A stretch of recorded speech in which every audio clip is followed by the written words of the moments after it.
It's been one of the most hotly rumored new smartphone features of the past few months, and now we've finally got to see it in action on a proper handset that's due to launch in the coming months.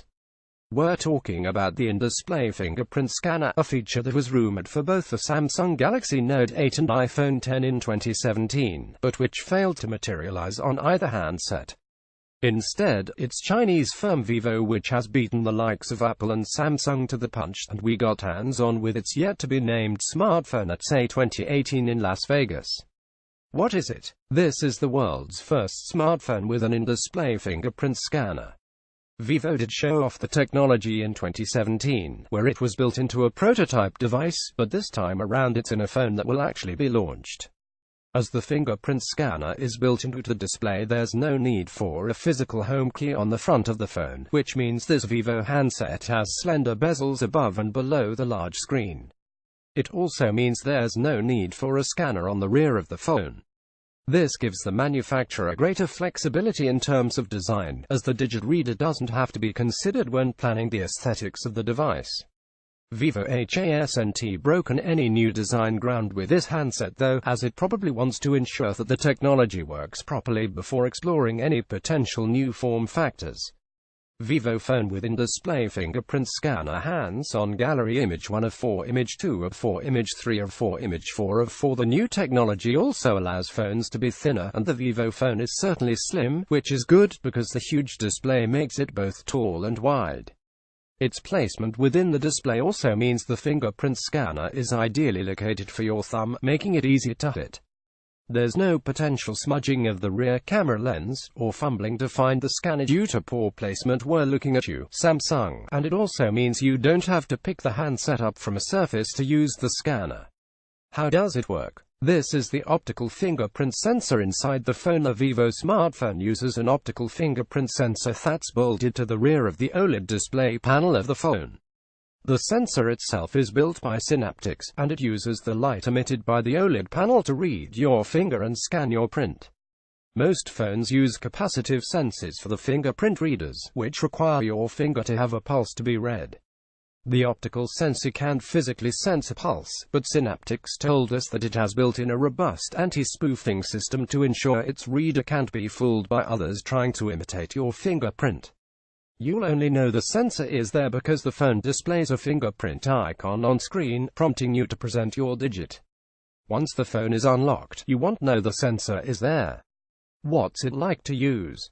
It's easy to use, but it's not as fast as current capacitive readers. There's something rather magical about using the in-display fingerprint scanner.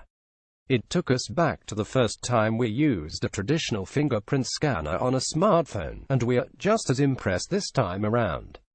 It works really well, and it's surreal to see the phone read your fingerprint but not actually see any signs of the scanner, just a whole lot of screen. While the technology works, it's not as quick to scan and unlock as current smartphone fingerprint scanners. You have to hold your finger on the screen for a brief moment, allowing the OLED panel to illuminate your finger and authenticate your digit. We're talking less than a second, so you're not left waiting around, but for those used to rapid fingerprint unlocks, you're likely to notice the slight delay here. Is it easy to set up?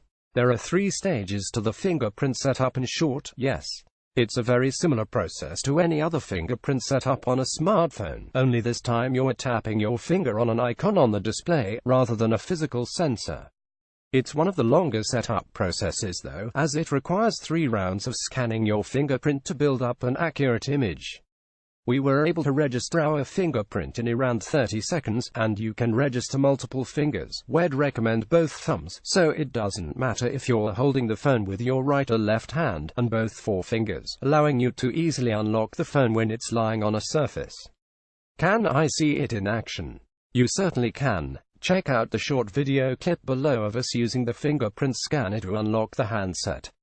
I got to check out the world's first phone with an in-display fingerprint scanner.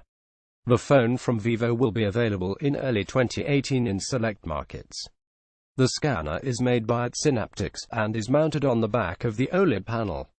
CES 2018 sapic.twitter.com/MLDT9 ADUP 1 January 10, 2018. When does the phone launch, and can I get it? The Vivo smartphone with in-display fingerprint scanner will go on sale sometime in the first half of 2018, but exact markets are yet to be confirmed. It's worth noting, though, that Vivo doesn't have a presence in some key global markets such as the US and UK, so if you live in either of these places it's highly unlikely you'll be able to get your hands on the phone. Pricing is also currently unknown, but the likelihood is that this will be an expensive handset. What's next for the technology? Rival phone manufacturers are tipped to follow in Vivo's footsteps and launch their own devices with in-display fingerprint scanners in 2018. By the end of the year we could have a choice of handsets packing the technology, and the hope is that there will be at least one handset with it available in all major markets. Looking a little further into the future, we could see multiple optical image sensors built into displays, or even entire displays featuring the technology, which would mean you could place your finger anywhere on the screen and have your fingerprint read. While it's technically possible to have a full-screen fingerprint scanner right now, it would be too expensive to put into a smartphone in 2018. Synaptics told us it needs a couple more years of development to reduce the cost and size for such technology to become a viable option for our smartphones and other mobile devices. New year, new tech. Check out all our coverage of SAE 2018 straight from Las Vegas, the greatest gadget show on earth.